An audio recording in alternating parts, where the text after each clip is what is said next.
Anyway, moving on. I want to talk for a second about these Trump raids, man. Everybody's going for the okie doke. Let me tell you something. These Trump raids have nothing to do with stopping or slowing, reversing, or ending illegal immigration or the presence of illegal immigration. Trump doesn't give a damn about illegal immigration. He doesn't give a damn about the territorial integrity of the United States. He doesn't give a damn. How do I know? Because number one, Trump hires illegal immigrants, has always hired illegal immigrants from Mexico, from Poland, from all over. All of Trump's major construction projects, all the Trump towers, all the Trump hotels, all the Trump golf courses have had illegal immigrants working there. Trump didn't get an erection for violating the human rights of refugees and immigrants until he became a Republican. And guess what? Trump only became a Republican in 2008. Prior to 2008, prior to Barack Hussein Obama winning the Democratic nomination for the U.S. presidential race, Trump was a Democrat. Trump even admitted that he's given millions of dollars to the Democratic Party. There are pictures all over the internet of Trump piling up with the Clintons. He loved the Clintons. The Clintons been to his crib. He's been to the Bill Clinton's crib. They kicked it together. They go to each other's children's weddings and all of that. Donald Trump was at Chelsea Clinton's wedding. Donald Trump and Bill Clinton both rode on Jeffrey Epstein's pedophile airplane. They homies. They strongies from back in the day. Trump is a bona fide racist. But what we don't seem to understand about racist, it's kind of like when they rewrote the Pledge of Allegiance and they put in one nation under God, indivisible. When they put one nation under God, because it was one nation, indivisible. That was the Pledge of the United States. But during the Cold War in the 50s, they inserted one nation under God, indivisible. Because they thought that communists, the godless communists, could be weeded out. So when they go to schools and they would go into the churches and they would go to baseball games and they would have people stand up and say the Pledge of Allegiance, they felt that communists would not be able to say one nation under God because communists were godless. We're atheists. That's one of the many things I respect about communists, although I'm not one, although I've been called a Marxist and a communist all my life because people in the United States think that if you don't accept the status quo, you must be a communist, a godless communist, as if there aren't many divergent ideologies, many economic systems that people embrace, cultivate, and advance. But Americans are very, very simple people that know very little besides warfare and mass consumption. But I digress. They felt that a communist would be weeded out. So you go all over America and make people say the new Pledge of Allegiance. And then the communists would stand up and say, one nation, and then pass out because we just can't say under God. If you're not a true patriot, if you're not a God-fearing American, you wouldn't be able to say that. And they literally thought that would help to weed out communists in America because communists were coming to overthrow America as capitalists were all over the world overthrowing everybody and everything in the meantime. And you'll notice that paranoid people that are engaged in cutthroat behaviors tend to think people are out to get them. So thieves always think somebody is going to steal from them. Two-timers always think their significant other is going to cheat on them. And invaders and imperialists always think someone wants to invade an imperialism against them. So anyway, that's what we tend to think about racists. We think that a racist will disintegrate if they have contact or interaction with black people or non-white people. And I tell y'all all the time, racism is not about proximity, it's about power. We always think that if we're in contact with a white person, then how can they be racist? Or we can end racism by getting physically close to white people.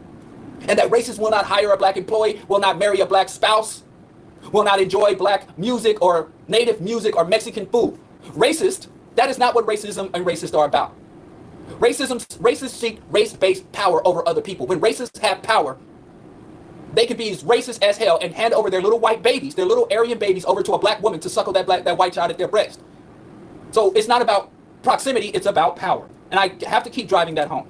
So yes, Trump has always been a racist, but he's not been an anti-immigrationist.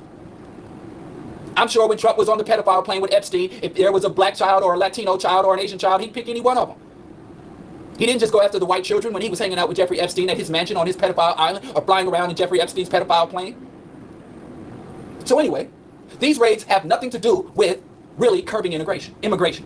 What they are about is feeding his base. I'll tell you again, Trump was voted into office by the white racist majority. Racist white people are by and large undereducated, and now, as a result of their undereducation, and when I say undereducated, I just don't mean, yeah, they have degrees, and you black people are still out here fighting like hell to get your black kids into these good white schools. But education is different than indoctrination and training. In these good white schools, white people are heavily indoctrinated, and they've got a lot of skills. They go work for Google, they've got STEM, you go into the hospital, all these white doctors. I worked with white physicians for well over a decade on a daily basis, all over the country. I literally work from New York to California and several places in between in the health profession. And you'll find highly skilled doctors that don't know a damn thing about anything besides their particular skill. I know one of the best examples of this is Ben Carson. Ben Carson was not only a brain surgeon, he was a brain surgeon innovator. But the man doesn't even understand basic scientific principles. He doesn't understand geography, he doesn't understand geology, he doesn't understand biology. How are you a brain surgeon and you don't even understand biology? Because he's very well trained, he's very heavily indoctrinated, but he's not educated. Education is the ability to understand, not just your ability to execute an action, or that's training. Education, an educated person is always learning. It's always cultivating, it's always able to process thoughts and understanding. So whites, as a by and large, are very well trained. But also, on the flip side of that, whites in the United States are one of the most heavily indoctrinated. We always understand and talk about how black people are brainwashed. Nobody is more brainwashed than the white majority. Just because you're brainwashed does not mean you're going to be impoverished, or you won't have certain access and certain mobility in the society. Being brainwashed means that you accept things that are patently untrue and disprovable, but you accept them anyway. Being brainwashed and indoctrinated means that you are immune to facts and evidence, even if they're laid out before you and undeniable. White people still believe that the Republican Party is a party of family values. They believe that the Republican Party is the party of law and order. So that tells you about how cognitive or intelligent the white majority is. But anyway, Trump was elected by the white majority to bring them back jobs. He is supposed to reinvigorate the coal industry, reinvigorate the steel industry, and he was supposed to return the United States back to the 1950s of high industry, manufacturing, a reduction in environmental regulation, and the expansive growth of the white middle class. That's what he was supposed to do. He can't do that. The United States will never go back to that world.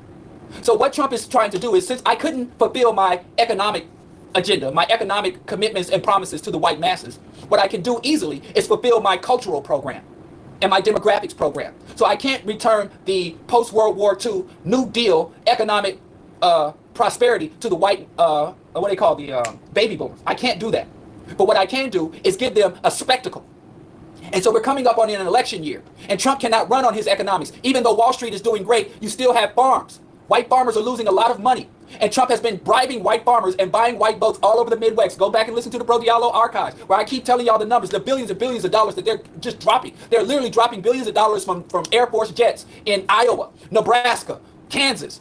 Trump is going all over the Midwest, the Northeast, and the dirty, dirty South, and giving white farmers boatloads of money because he has failed to reinvigorate. He's going to these rallies in the old mining towns, through Appalachia, through northern California regions. Trump is running all over the country trying to rally his base.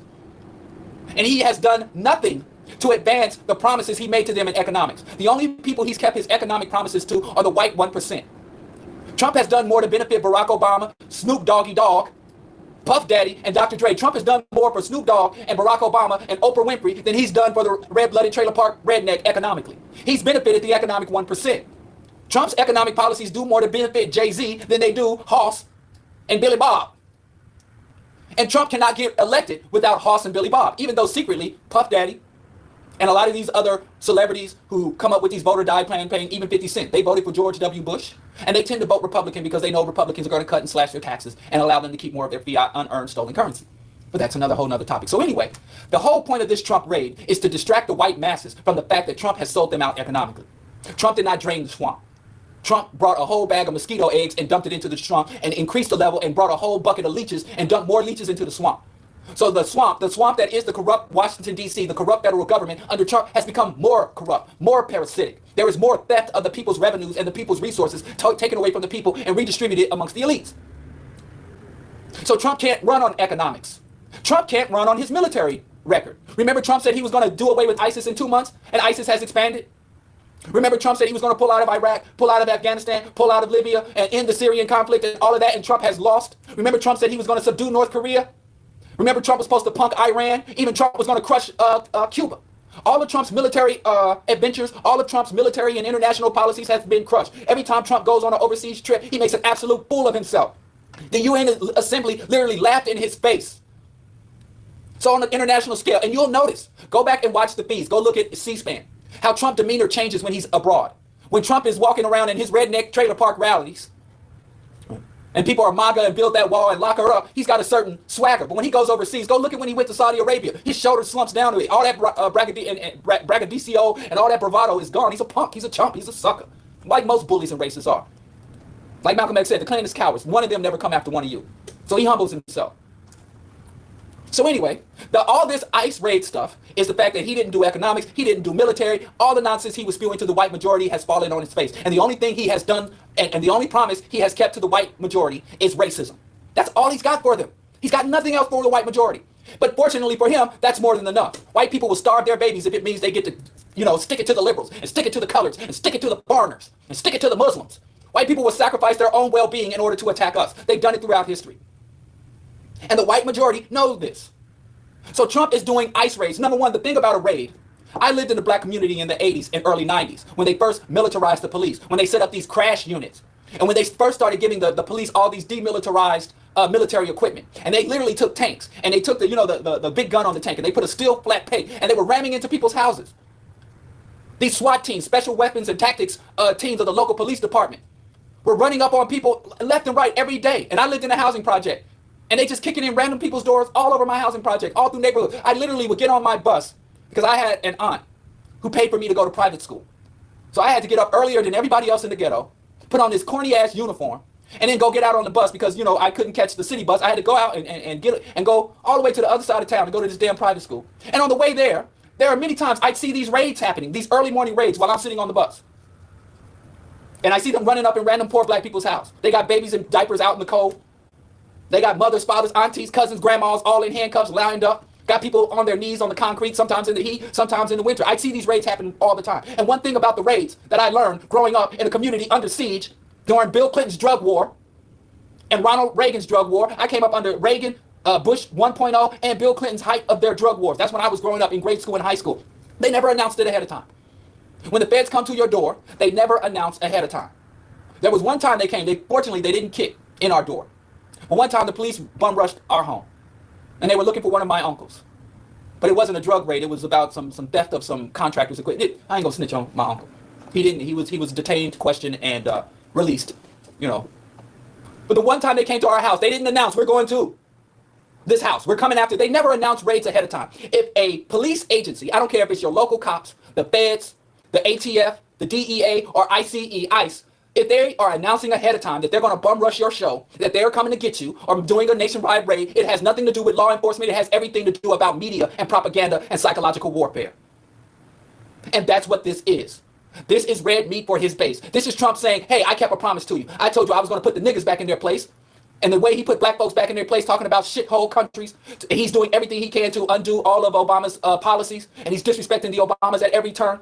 He's telling off these black congresswomen, telling them to go back to the country they came from. So he's putting he's making overt racism acceptable again. And he's like, so I'm going at the blacks. He went at the Native Americans. I know y'all act like Standing Rock never happened. It's gone in the history books. He told them to clear the Native American water protectors. And so he went and he put black folks back in their third world countries and put black folks in the ghetto. Remember, even when he was on the campaign, your communities are crime-ridden. Black people, you live in despair as a result of Republican policies. But they want to pretend like it's Democratic policies. But if you actually look at the specific policies, what institutions wrote up the policies, because U.S. political policies doesn't come from the presidents. It doesn't come from the congressmen. U.S. political policy is written by think tanks that are funded by multinational corporations. And it doesn't really matter who's in office, whether it's a Democrat or Republican in office. You'll find that they tend to get the Council of Foreign Relations, the Heritage Foundation, Harvard, Yale, these Ivy League institutions. They write up government policies and laws, and then they give it over to politicians. Politicians execute and implement the laws, but they don't conceptualize the law at the federal level. You do have some politicians constructing policy at the state and city level, but at the federal level, it all comes from these elite agencies. But again, another rabbit hole we're going down. But they say, Trump said black people live in ghettos, black people, and he tries to blame the Democrats because he's a liar. Even the policies advanced by the Democrats came out of the Republican Party, like NAFTA, like GATT, like the Omnibus Crime Bill that came under Bill Clinton. It was constructed by the Republican Congress. Because remember, presidents don't make laws. Presidents don't make laws. Go study 5th grade civics. So if you don't, and so the Republican Congress advances something under a Democratic president, and then we run around thinking it is a Democratic law. That's just how we do. But I don't blame us. I do blame us, but I won't blame us. Whatever. All I'm trying to tell you is, this raid ain't got nothing to do with immigration. This is what they call scapegoating. It's scapegoating. It's red meat for the base. And so white people get off on it. There are white people in Dixieland, northern white liberals, who are looking at all these immigrants, all these black and brown people, because y'all also don't understand. They're going after Haitians. They're going after Nigerians. They're going after Ghanaians. They're going after African people as well. But the African community isn't as well organized as the Latinx population into getting our narrative out. And there are white racists masturbating to this suffering. that are getting off on this, even though it will not benefit them. If you go back and you look at the passing of the Welfare Reform Act, white people were just getting off on the thought that poor black mothers would lose their housing vouchers and lose their welfare checks and be cut off of food stamps and cut off of Medicaid and underfunding poor health care for poor children, the CHIP, the Child Health Program. White people were getting off on it like, yeah, cut them off. In welfare, white people were getting sexual gratification from black suffering way back in 1994. And then you turn around and say, okay, white man, they cut off all this welfare, and lo and behold, white man, that your own daughter was receiving public benefits. Your grandmother was getting the welfare. Your niece was on the welfare. Your cousin was on the welfare. But because they made welfare a black issue and gave white welfare in blackface, you were getting sexual gratification from the thought of black people being harmed. And you're like, to hell with my niece, my cousin, my brother, to hell with all the white people on welfare. If this means I can get a coon or two to lose his benefits, so be it. It's the same thing now. But the white people who were not on welfare, did they receive a major tax cut? No, their taxes went up. All of the promises that they thought they would receive from denying poor and struggling people, families and children, welfare, plunging even more black children into poverty, but all the benefits that they were promised never actualized. It's the same thing, this immigration thing. All the promises, oh, when we check out the immigrants, there'll be more jobs. There'll be less crime. America will be whiter. None of that's true. So it's suffering for elite profit, but the masses get no benefit. But again, like I said, Trump, who just became a Republican about 10 years ago, is doing this because he has no options. Trump attempted to start a war. He wanted to go to war in Iran. He tried to provoke a conflict with North Korea. But like I told you, America has nowhere left to invade. Obama took up all the good evasions. He even wanted to go into Venezuela. He even tried to start a beef with Mexico, and I'm going to put illegal tariffs on Mexico. Obama took up all the good invasions. There's nobody left to invade. AFRICOM was already going before Trump got into office. So Trump tried to do a war so he could be a war hero president. He's just out of options. All Trump has is base level racism. I feel bad for him almost. So that's what this raid is about. And I know black people, y'all think once they kick out, there are some black conservatives, some black irrationalists who think once all the Mexicans are gone, then the white man's gonna come knock on our door and give us them good jobs. But you don't understand the reason they hire illegal immigrants instead of hiring black U.S. citizens is because they can underpay them, pay them less than the federal minimum wage. They don't have any rights, and they don't have to invest all the money into protection. In terms of OSHA protections, if they're injured, they just send them off. So you really should not envy migrant workers, number one. Number two, there is no deficit in migrant workers. In fact, they are, when the government starts to more aggressively hound and harass illegal immigrants, the people who employ illegal immigrants are even in a better position to exploit their labor. So the only way that you can benefit from the harassment and expulsion of illegal immigrants is if the government switched its enforcement policy from harassing migrants to arresting employers.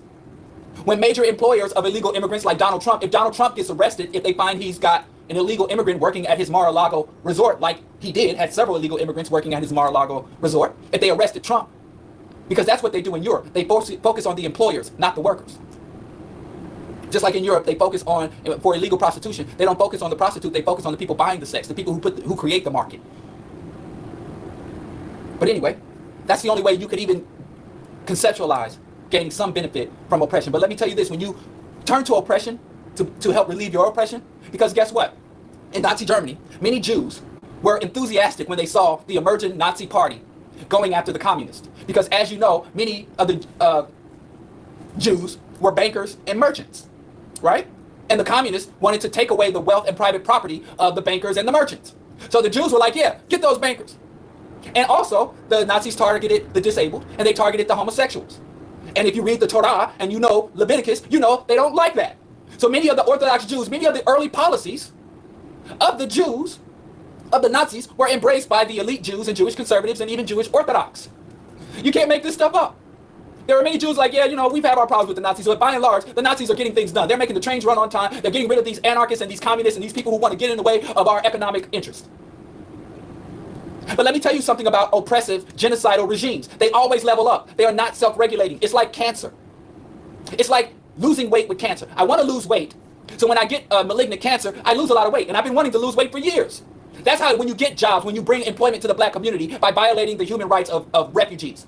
And black people think that that will translate into economic opportunity for black people. It's like a person who wants to lose weight and they are happy that they got a malignant cancer because it allows them to fit into a dress that they bought.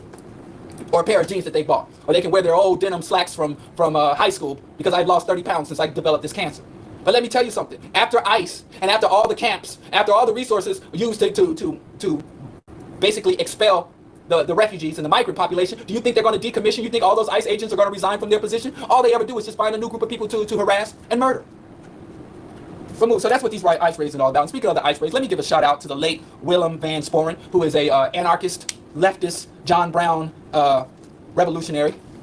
I'm going to say more about leftist and anarcho-violence. This is actually a phenomenon reborn. If you go back to the 1920s, to the progressive era,